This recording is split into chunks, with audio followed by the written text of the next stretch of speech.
Bien-aimés dans le Seigneur, bonsoir. Ma joie est immense de vous retrouver encore ce soir pour un moment de partage, un moment d'adoration, un moment dans le Seigneur. Comme la Bible dit, il est agréable pour des frères de demeurer ensemble unis, car la Bible dit que c'est là que Dieu déverse ses bénédictions. Amen. Nous allons lire un passage ce soir. Ce soir, nous allons parler de l'unité.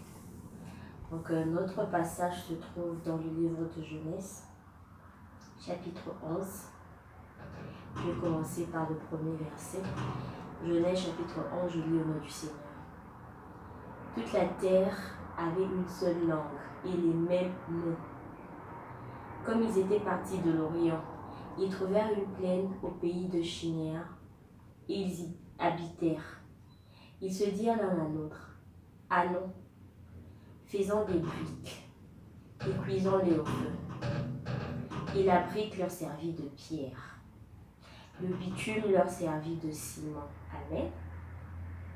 Ils dirent encore, allons, bâtissons-nous une ville et une tour dont le sommet touche au ciel. Et faisons-nous un nom afin que nous ne soyons pas dispersés sur la surface de toute la terre. L'Éternel descendit pour voir la ville et la tour que bâtissaient les fils des hommes. Et l'Éternel dit, voilà, suivez-moi bien aimé, voici, ils forment un seul peuple et ont tous une même langue. Amen. Et c'est là ce qu'ils ont entrepris. Maintenant, rien ne les empêcherait de faire tout ce qu'ils auraient projeté.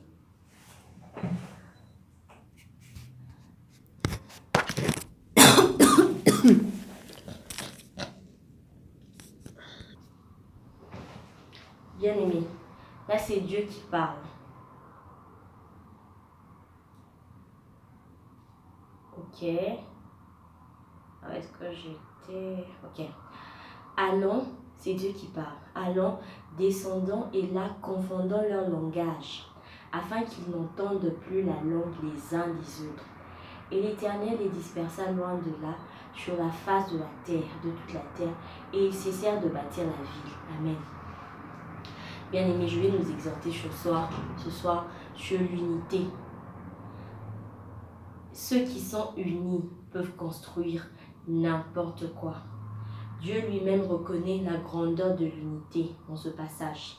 Dieu dit, maintenant qu'ils sont unis, rien ne pourrait les disperser, rien ne pourrait les empêcher de faire ce qu'ils ont envie de faire, ce qu'ils ont décidé de faire. Moi, je sous-entends que Dieu se dit lui-même, même moi, je ne peux pas les empêcher de faire ça, s'ils sont unis et qu'ils parlent la même langue. Bien-aimés, tant que nous aurons compris qu'avec l'unité, nous pouvons tout faire, nous ne laisserons pas nous disperser. Nous ne laisserons pas nous disperser tant que nous n'avons pas compris la force qu'apporte l'unité, que ce soit dans nos couples, que ce soit dans nos travails, que ce soit dans nos amitiés, que ce soit dans nos relations, peu importe les relations, tant que nous n'avons pas compris que nous avons besoin de l'unité pour construire. Bien-aimés, nous ne construirons jamais. Dieu est descendu, il a vu que les gens parlaient le même langage. Parler le même langage veut dire avoir l'unité. Quelque part dans la Bible, il est écrit que si deux personnes n'ont pas le même langage, ils ne peuvent pas marcher ensemble. Donc par conclusion, si deux personnes ont le même langage, ils peuvent tout faire. Donc l'exhortation de ce soir nous ramène à l'unité. L'exhortation de ce soir nous ramène à l'unité. Travaillons pour l'unité. Travaillons pour l'unité. Le plus grand problème de l'homme aujourd'hui, c'est que l'homme n'est pas uni. L'homme n'est pas uni. Là, il y a des guerres tribales. Il y a des guerres tribales. Le Muluba pense que son problème, c'est le Mukongo. Le Mukongo pense que son problème, c'est le Mongala. Et pareil, le Congo pense que son problème, c'est le Rwanda. Le Rwanda pense que son problème, c'est le Zimbabwe. Et puis, on ne construit rien. Pourquoi? Parce que il y a des guerres entre nous, il y a des guerres entre nous, il y a des petites guerres dans les familles, il y a des grandes guerres entre pays, il y a des guerres de tribus. Voilà pourquoi on est dispersés, on ne sait rien construire, bien-aimés. Exhortons-nous à l'unité, exhortons-nous à l'unité. L'unité est une arme que le diable ne peut pas détruire. Si Dieu lui-même reconnaît que l'unité est une arme qui peut nous aider à construire tout ce que nous voulons construire, alors je ne pense pas que c'est le diable qui viendra nous dire le contraire. Au contraire, le diable vient détruire l'unité pour que nous ne puissions pas avancer. Parce que même le diable sait que quand nous sommes unis, nous pouvons tout.